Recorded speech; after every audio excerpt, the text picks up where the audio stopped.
They didn't just deny him a withdrawal. They tried to erase his worth with a clipboard and a cold stare. But what they didn't know was that the black man in khakis wasn't just any customer. He was the architect of their careers, the name etched into the building's foundation. This isn't the story of a bank error.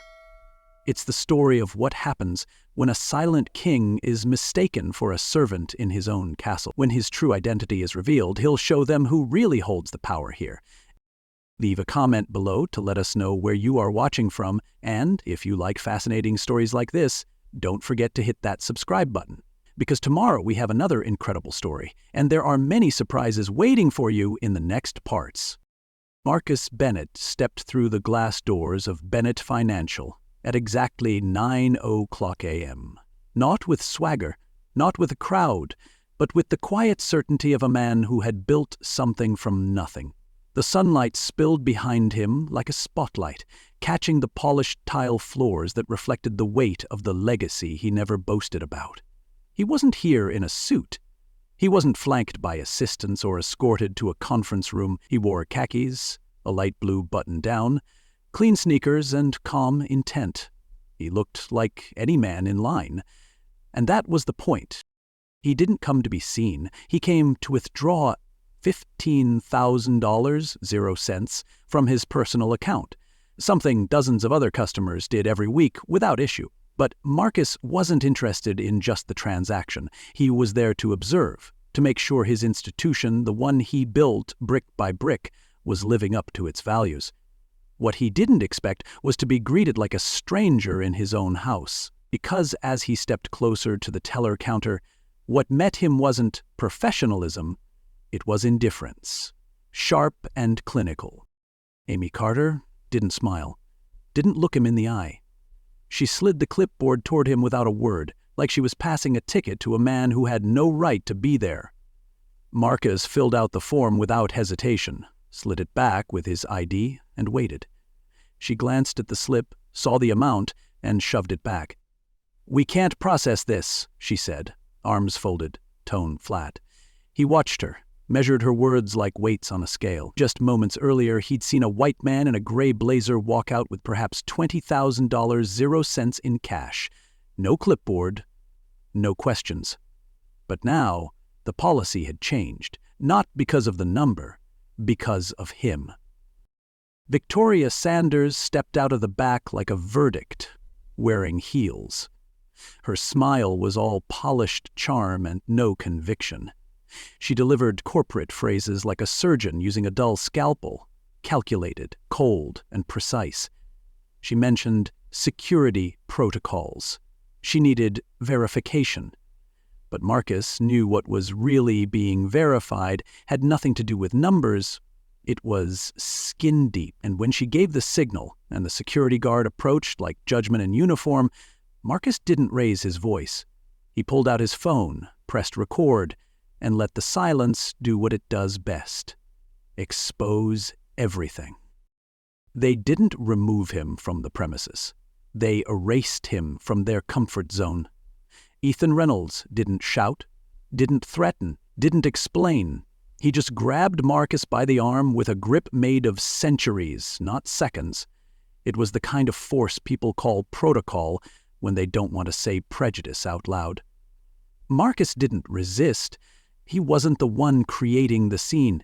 He was the one the scene had been written for. As his body was nudged, then shoved, then forced backward, each step became a sentence in a silent verdict, not because he broke a rule, but because he broke their image of who should belong. The room didn't speak. No customer stepped forward, no teller raised concern, and yet the judgment hung heavy, like humidity in a storm that hadn't yet touched the ground. The bank floor, the very place where he'd once signed million-dollar wire transfers and green-lit expansion loans, was now reduced to a stage where a black man in khakis became a threat without movement, a disruption without noise. His back hit the glass door with a dull thud. The slap never came, but the insult already had. When Ethan tossed Marcus's ID on the pavement, it didn't just fall. It landed like a gavel, a declaration. Not of guilt, but of how easily someone's identity could be stripped down to stereotype. And then came the shift. A shadow stepped forward, not with force, not with apology, but with reverence. Jamal Brooks, the second guard, moved like a man who had carried too many unspoken truths in his chest. He crouched down, picked up Marcus's ID with slow hands, brushed off the dust like it was something sacred. He didn't speak for the cameras. He didn't grandstand. He just held the plastic card out, steady and proud, returning it like it was a medal earned, not granted. They gave him a badge, but not a voice. But in that moment, the act of handing back a name, the right to be seen, was louder than any outcry. "You good?" Jamal asked, barely above a whisper. Marcus nodded once. He didn't need comfort, he needed clarity. Jamal glanced toward the doors, where Ethan stood like a statue built of smug silence, then back at Marcus. "This place," he muttered, "does this all the time. Not to them, just to us." The words weren't angry, they were tired, worn down like shoe soles scraping pavement for decades. Doesn't matter how high you climb. They still see you on the first floor. Marcus didn't reply. He simply took the ID, felt the weight of it in his hand, and pulled out his phone. No fury, no volume, just 5 words. "I need you. Right now." The line didn't ring long. The voice on the other end didn't ask questions. It just inhaled sharply. "On my way." Marcus tucked the phone back into his pocket. The man they threw out was the check they never read. Now it was time to cash it. David Carter didn't walk into the bank. He audited the air. The moment the glass doors parted, the entire lobby stilled, like a courtroom waiting for the judge's verdict. Tall, composed, dressed in a tailored gray suit that whispered wealth and wielded precision, David's entrance didn't demand attention, it took it. Ethan stiffened near the door, suddenly remembering every headline he'd ignored and every meeting memo he'd probably skimmed. Amy's fingers froze on the keyboard, hovering like guilt that hadn't found a hiding place. Victoria's eyes, calculating as ever, met David's. But her smile didn't come as quickly this time, because even before he spoke, everyone could feel it. Something had shifted. David didn't scan the room. He locked on to Marcus, standing just inside the doorway. No words were exchanged, just a nod. One of recognition, one of authority. One of confirmation that whatever had happened here would not be forgotten, and it sure as hell wouldn't be tolerated. David stepped forward, each stride as even as it was indicting. Victoria started to speak, rehearsed professionalism curling on her tongue, but David lifted a hand without looking at her. A courtroom hush swept over the room. He turned to Amy first. "You refused his withdrawal?" She flinched at the directness, her voice catching. I was following protocol." David's gaze sliced through her. "Protocol is not your shield when your judgment is your weapon." Then came the reveal. Not in fireworks, not with a punch, but with a sentence that cracked the floor beneath them. "The man you dragged out," David said, slowly, deliberately, "is Marcus Bennett, the CEO of this institution, the man whose name is on your paycheck, the one who built this branch from dust and concrete." A collective intake of breath. Amy's hand dropped to her side like it had been slapped. Victoria went pale, lips parting, but no apology followed. Ethan shifted uncomfortably, glancing at Marcus like he was seeing him for the first time, but too late. Too late to unsee the mistake. Too late to unmake the judgment. The room didn't erupt. There was no applause. There was only the silence of revelation, the kind that chokes more than it frees. David didn't raise his voice. He didn't need to. This wasn't just poor service, he continued. This was discrimination wrapped in routine, prejudice disguised as policy. He looked at Victoria then, his voice calm but surgical. "Tell me, did you check his account before you called security?" Her lips moved, but her voice didn't. "Exactly," David said, the word like a gavel falling. Then came the cleanup, not with yelling, not with threats, but with swift, scalpel-like precision. David turned to Ethan. "You're on immediate leave, pending review." He turned to Amy. "Bias training, mandatory, effective now." And to Victoria, he didn't even offer a dismissal, just a sentence that cut deeper. "Clear your office, you're done here." He spoke like a surgeon, not to punish, but to remove infection. It wasn't about vengeance, it was about restoration. It was about what happens when true power, the kind that wears sneakers and humility, steps back into the place that tried to throw it out. Marcus never had to shout, he just had to stand. And when David stood beside him, the entire institution had no choice but to kneel to the truth. David turned to face the rest of the room, not just Amy, not just Victoria, but every teller pretending to look busy, every customer who had watched Marcus get dragged out like a threat instead of a man with a bank account. His voice wasn't loud, it didn't need to be. It was deliberate, sharp enough to cut through denial. "Before you questioned his funds, did you even check his account? Before you called security, did you ask yourself why you were so quick to believe he didn't belong?" Silence. The kind of silence that hums like guilt. "Protocol doesn't ask questions," David said, scanning each face. "But prejudice? Prejudice doesn't wait for answers. It writes its own." That sentence landed like a hammer dressed in a handshake. Amy's posture deflated. The confidence in her shoulders, the kind that came from years of knowing she'd be believed first, shrunk with every second she stood exposed. Victoria tried to hold her poise, but even the way she crossed her arms now felt defensive, not dignified.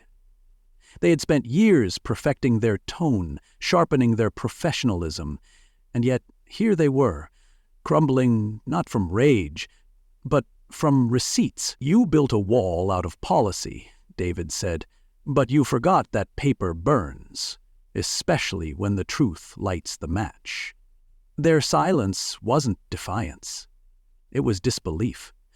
Disbelief that their everyday behavior, so normalized it felt like breathing, had just been dragged into the light and named for what it really was.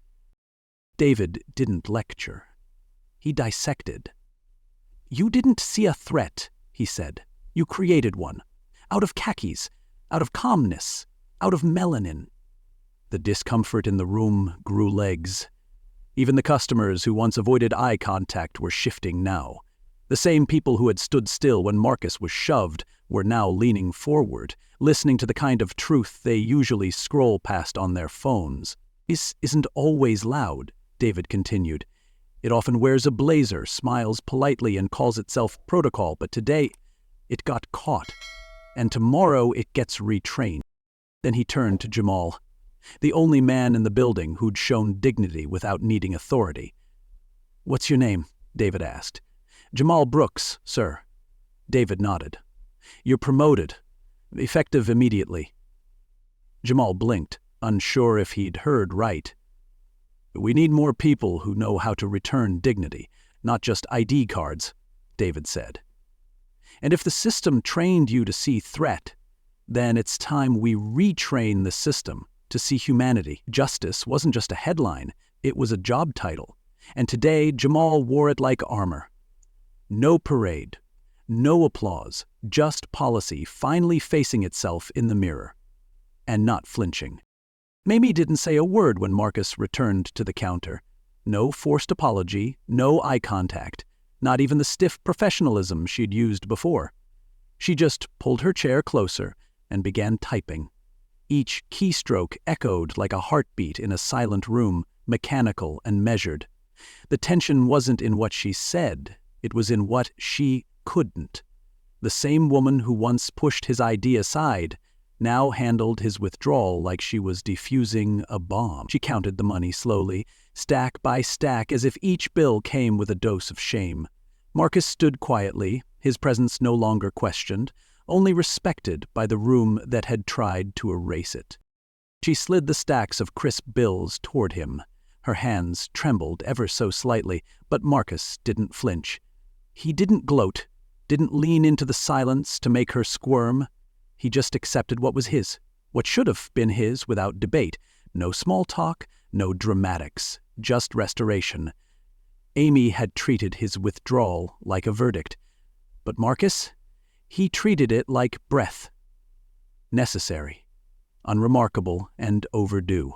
This wasn't a scene, it was a reset. Before leaving, Marcus turned to Jamal, who still stood off to the side, trying to make himself small even as his presence loomed with meaning. Without a word, Marcus pulled a few bills from his stack, held them out, and said, "Take the day off." Jamal blinked, stunned, like someone had just handed him dignity wrapped in cash. He took the money slowly, with the same reverence he'd shown earlier when returning Marcus's ID. It wasn't charity. It wasn't a thank you card. It was recognition between two men who understood exactly what silence could cost. And just like that, Marcus pivoted. He didn't pause for applause or approval. He walked toward the doors with the same steady calm he'd entered with, no longer mistaken for someone lesser. But before he left, he looked back at Victoria. Her eyes were hollow now, her polished facade crumbling behind the weight of her own decisions. Marcus said only 5 words, quiet, but sharper than any reprimand she'd ever received. "You should have checked my ID." No drama, no venom, just truth, wrapped in clarity.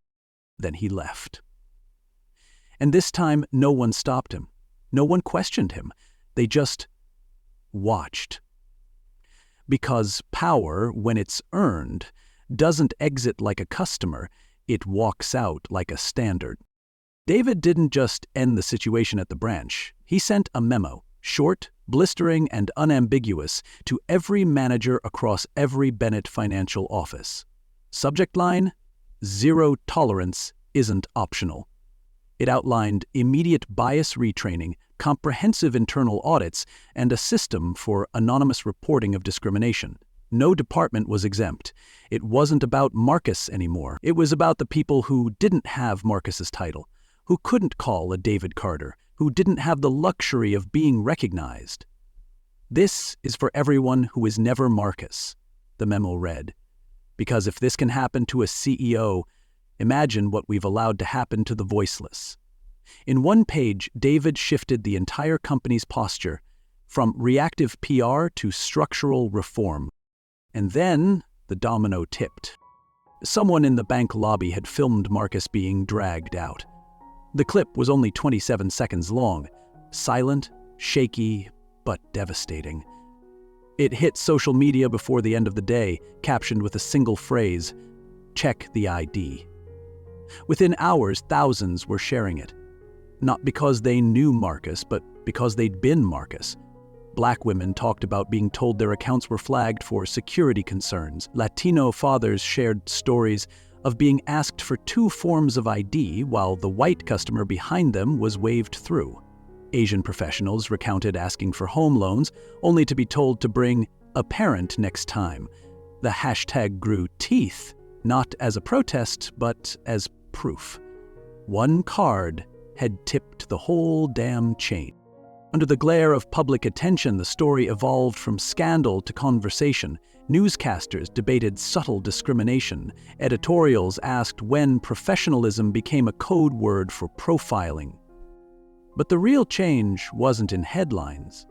It was in company break rooms, in policy review meetings, in the way managers started paying closer attention to who got the benefit of the doubt and who got the clipboard. Bennett Financial rolled out its first ever equity division. Marcus didn't chair it, that wasn't the point. It was led by a rotating board of frontline employees, tellers, assistants, junior analysts, the people who saw what happened before the cameras ever rolled. And as for Marcus, he didn't hold a press conference, didn't issue a statement. He returned to his office the next day like it was any other Thursday. No fanfare, no parade. But something had shifted. The receptionist stood up when he walked in. Not out of fear, out of understanding. One of the tellers left a note on his desk. "Thank you. You didn't just stand up for yourself, you stood up for all of us." He read it once, smiled softly, and tucked it into the corner of his drawer. Not as a souvenir, but as a reminder. That day, he hadn't withdrawn cash, he had withdrawn silence. In that, That was the real transaction. They thought they denied him a withdrawal. What they didn't realize is he came to test the foundation, and when it cracked, he didn't roar, he rebuilt it. Quietly, thoroughly, and with kindness that didn't ask for a thank you. Just accountability. Because sometimes the most righteous response isn't fury, it's a calm that makes injustice answer for itself. Leave a comment below to let us know where you are watching from. And if you like fascinating stories like this, don't forget to hit that subscribe button, because tomorrow we have another incredible story, and there are many surprises waiting for you in the next parts.